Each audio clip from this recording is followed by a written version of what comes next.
Bleach est une série manga japonaise en cours. Elle est écrite et illustrée par Noriaki Kubo. Bleach suit les aventures d'Ichigo Kurosaki, un lycéen de 15 ans qui a le pouvoir de voir les esprits, et de Rukia Kuchiki, une Shinigami. L'histoire raconte leurs aventures aux prises avec des ennemis qui menacent la sécurité du monde. Le premier arc est certainement le favori de plusieurs personnes, dont moi. Le cadre et la construction du monde qui se déroule durant l'arc Soul Society est incroyable. Au début, vous pensez que la Soul Society est l'ennemi qui à l'occasion le sang pour Ichigo et compagnie, mais l'arc humanise constamment chaque Shinigami important que l'on rencontre. L'un de mes combats favoris étant Ichigo contre Byakuya. Il s'agit là d'un combat emblématique dont tout le monde se souvient. Je l'ai grandement apprécié outre le charisme de Byakuya, c'était parce que ce dernier n'a pas été battu directement une fois qu'Ichigo a activé son Bankai. Il lui a tenu tête et a mené une bataille gagnante jusqu'à ce que Ichigo Holo se présente. En parlant de ça, parlons de l'énorme boost de puissance d'Ichigo. En général, je trouve le rythme de Bleach en tant que série assez irréel. Ichigo est un Shinigami depuis environ 3 mois au point de cet arc, et après seulement 2 jours de formation pour atteindre son Bankai, il est au niveau de puissance d'un capitaine. Ce qui est malheureux car de l'autre côté, nous avons quand même un Byakuya Kuchiki qui vient d'une lignée puissante et qui a perfectionné ses compétences pendant plus de 100 ans. Ou encore, un Kenpachi Zaraki qui s'assoit sur tous les capitaines et que l'on peut carrément considérer comme Ares. Une dernière plainte que j'ai et il s'agirait d'Ichigo en tant que personnage. J'aurais souhaité que ce premier arc ait davantage défini son personnage, car nous ne savons rien sur lui, sa nourriture préférée ou son passe-temps. En tant que personnage, il est insaisissable. Nous savons qu'il veut sauver Rukia, mais c'est tout. Au fur et à mesure que l'arc progressait, je serais aussi audacieux que d'affirmer que nous en savions plus sur Rukia et Renji pendant leur épisode de flashback que nous en savions sur Ichigo. Je n'arrivais pas non plus à aimer ce dernier autant qu'un Naruto, Goku ou Luffy, et c'est sûrement pour cette raison que je n'ai jamais réussi à réellement m'accrocher à cette œuvre. Je dis tout ça, mais ça reste quand même qu'il est mon arc favori dans tout Bleach.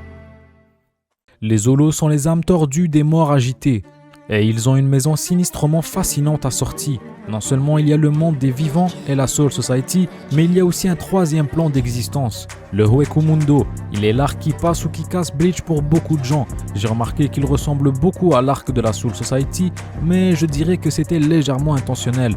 Il y a tellement de parallèles intéressants à établir entre les similitudes de cet arc et le dernier que cela semble presque utile. Cet arc sert vraiment à ajouter de la maturité au personnage d'Ichigo. Il doit non seulement lutter contre un ennemi apparemment insurmontable, mais aussi sa relation avec sa famille et ses amis, et les ténèbres en lui. Faiblesse, cœur et solitude sont les mots pour représenter cet arc. Ichigo sera le plus grand explorateur du thème de la faiblesse, quelque chose qu'il traite tout au long de l'arc et qui est vraiment génial à regarder.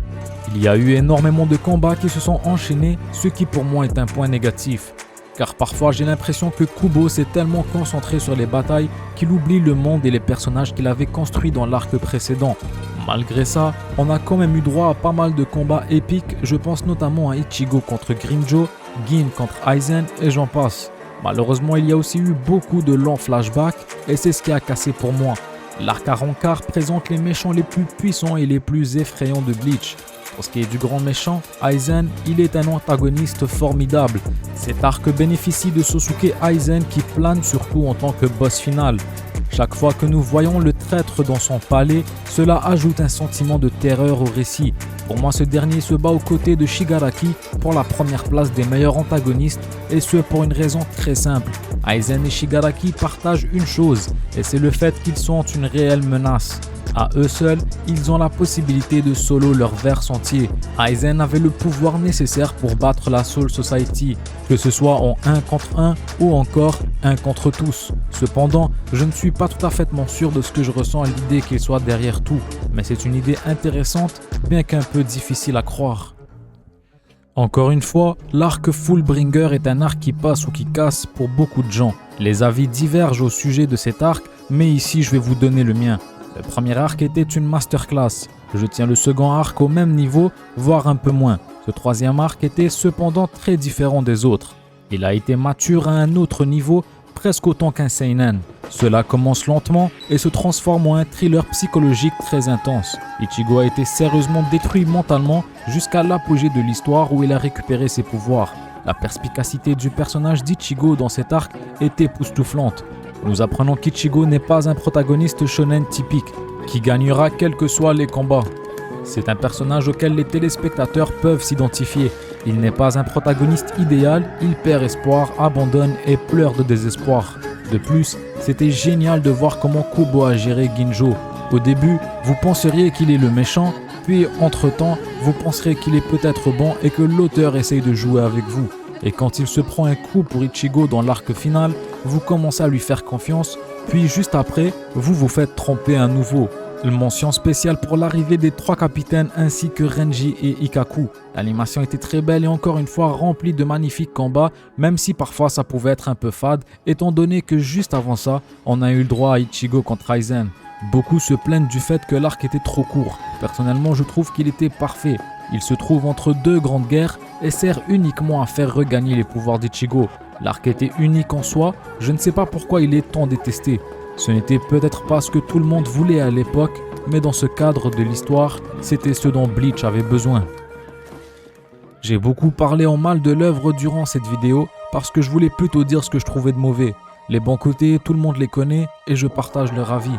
Bleach est une dinguerie monumentale et si je n'ai jamais réussi à finir l'arc à Rancard, que je n'ai jamais réussi à m'accrocher à l'œuvre et que je n'ai jamais réussi à aimer Ichigo autant que Naruto et compagnie, c'est tout simplement car j'étais trop jeune pour comprendre. C'est un classique et l'un du Big 3 si vous n'étiez pas au courant. Merci d'être resté jusqu'au bout. Si le contenu vous a plu, n'hésitez pas à vous abonner et tout le blabla. Ce sera tout pour moi aujourd'hui. Prenez soin de vous et on se dit au prochain épisode.